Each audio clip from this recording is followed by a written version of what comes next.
So hopefully you remember your rhythms. They're important to you. But I can't see you or the Kahoot thing on here. The screen is black. For Kahoot? I mean, on here, when you show it on here on the picture. Oh, okay. Oh, there. Okay. Okay. So that's weird because I just ended it. You are now You unmuted. can't see the Kahoot. You can't see it now?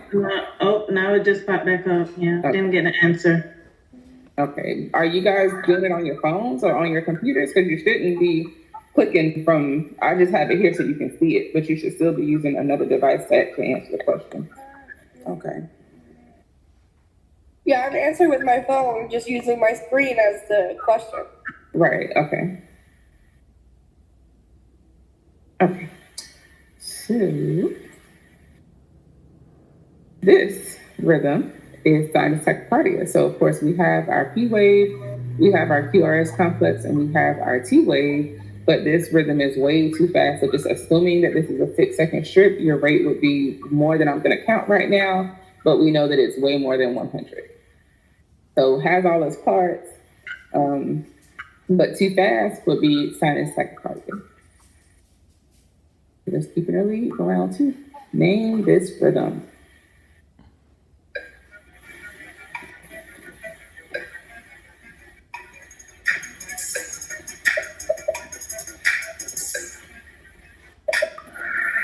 Good. So this is sinus bradycardia. So again, we have a P wave, we have a QRS complex, and a T wave, but assuming that this is a 6-second strip, your rate would only be 40. 40. You are now unmuted. 40, right. So anything less than 60 would indicate a bradycardia. So again, has all its parts, but You too are slow, now muted. the sinus bradycardia. What is this rhythm?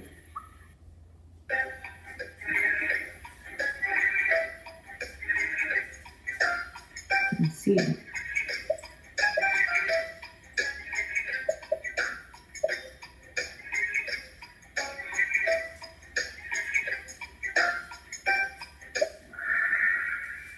This would be artifact. Good.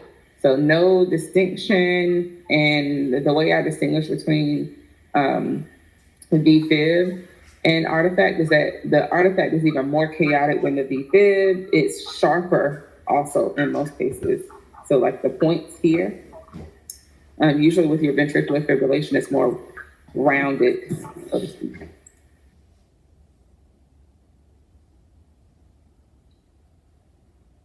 What is this rhythm?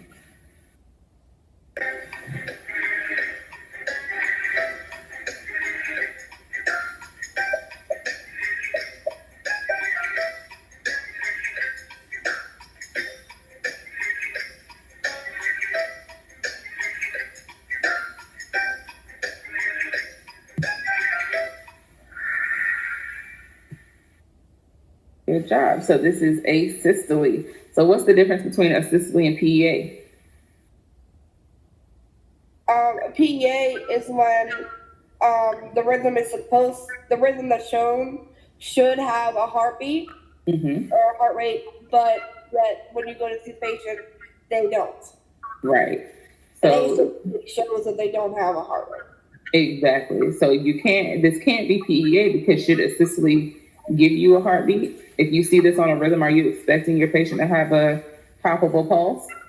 I really hope they don't. No. Right. And if they do, then either you have a malfunction with your monitor or I'm going to leave you and that patient there because that's not normal. Right. So, meaning I'm running the other direction. So you should not be expecting your patient to have a palpable pulse. So it just is what it is. It is asystole. Now, if you saw, sinus tachycardia on the screen, but your patient was pulseless, then it would be PEA. Okay, let's keep it early. What is this rhythm?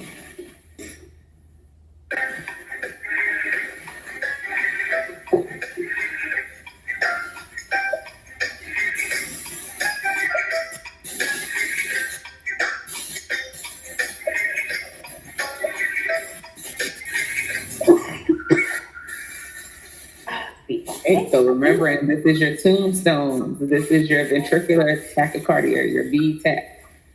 Okay, where's your VFib? This is a QRS complex. Okay, which is why your patient can sometimes have ventricular tachycardia and still have a pulse. With VFib, ventricular fibrillation is completely chaotic. There are no distinguishable QRS complexes, and your patient is always pulseless. Okay, so remember, tombstones is VTAC. Oh,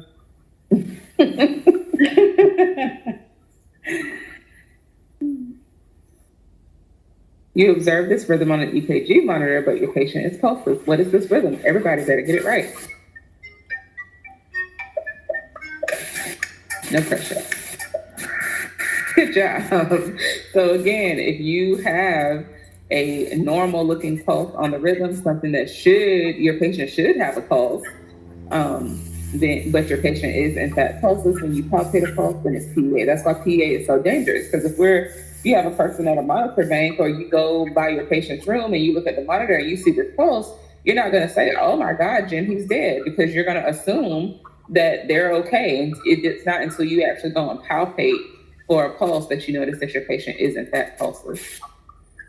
Does PEA happen often? No. No, it's a rare occurrence. It's a rare occurrence. And if you look back at your cardiac A&P packet, you wrote in lots of things that cause PEA. Make sure you go back and study those. Good job, Nicole. Taking that lead. Name this rhythm.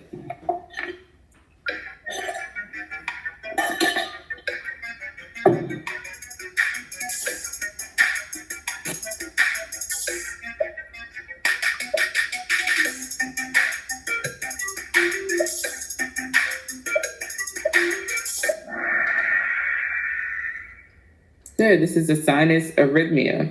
So the rate is 1, 2, 3, 4, 5, assuming that this is a 6-second strip. So it cannot be sinus tachycardia. And the distance between how do you know that it's an arrhythmia? Because your distance between your QRS complexes are not equal. It's between here and here, it looks about the same.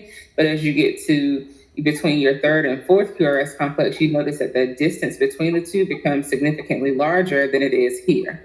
So that's how you know that it's an arrhythmia.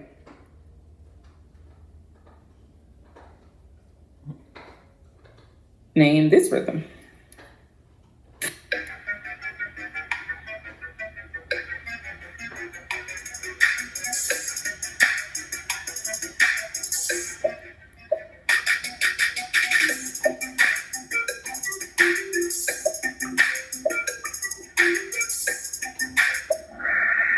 Good. This is a junctional rhythm. How do we know that it's a junctional rhythm? Because it doesn't have a P wave. Right. There's no P wave. What could be another indication of a junctional rhythm?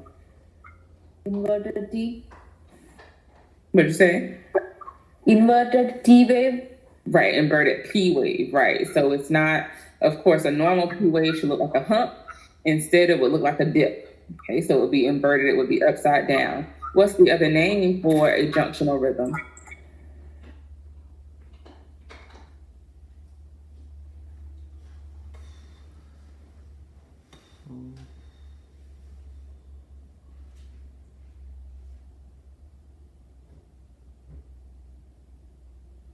Yeah.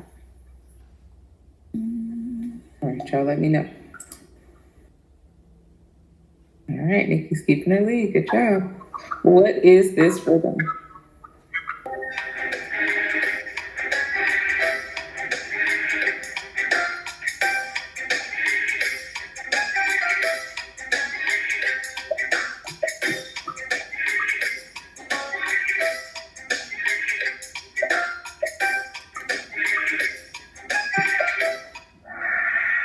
Good. This is atrial fibrillation. So, of course, this is where you would have the chaotic, undistinguishable P waves, then a QRS complex, and a normal T wave.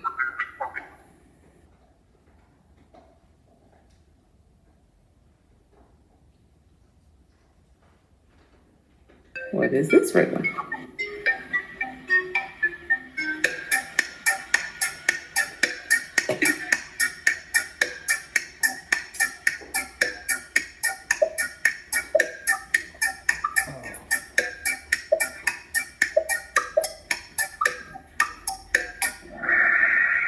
Good. This is ventricular fibrillation.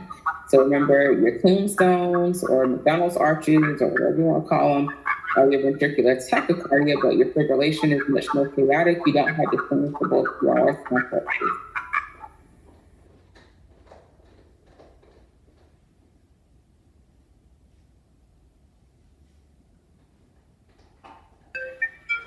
This one.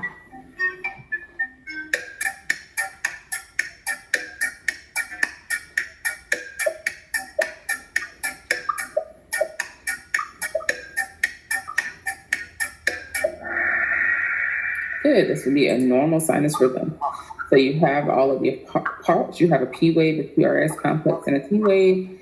The distance between your QRSs is equal. And you have 1, 2, 3, 4, 5, 6, 7, 8, a rate of 8. So this is perfect normal sinus rhythm.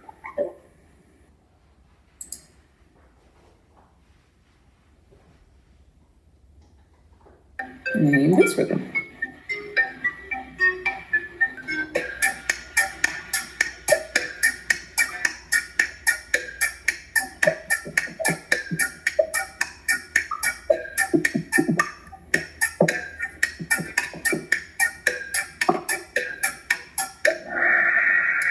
Good job. This is a sinus rhythm with PVC. What does PVC stand for? Premature ventricular. Right, premature ventricular contraction. Good. So, and that's what we have here with these large, bizarre-looking P waves. They're not following, QRS complexes. They're not following a P wave. And notice that we're not calling this a normal sinus rhythm with PVCs. It can't be a normal sinus rhythm if there are PVCs. So instead, this is just a sinus rhythm with PVCs. Okay. What would this be called? You have a normal beat, PVC, normal beat, PVC. Trigeminy. That would be a trigeminy. So every third is a trigeminy. Good. Yeah.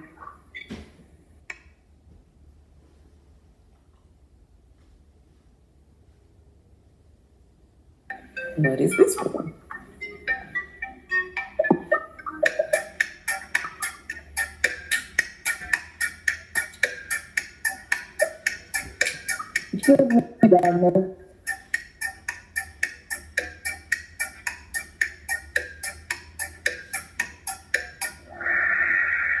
Okay, good. This is atrial flutter.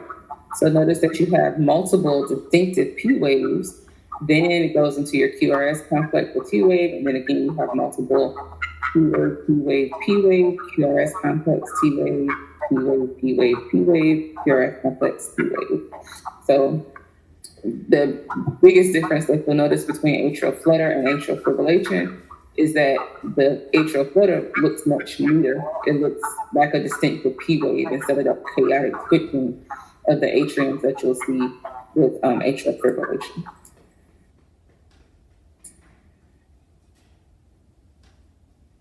And last one, name this rhythm.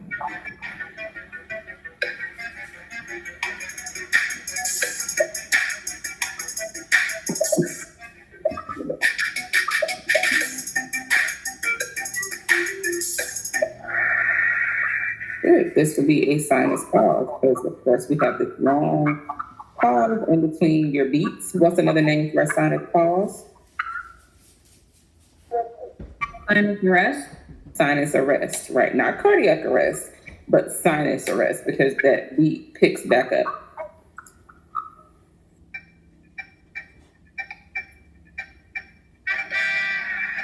Good job, Taylor. Good job, Nikki. And good job, Ray. Good job, Bernadette.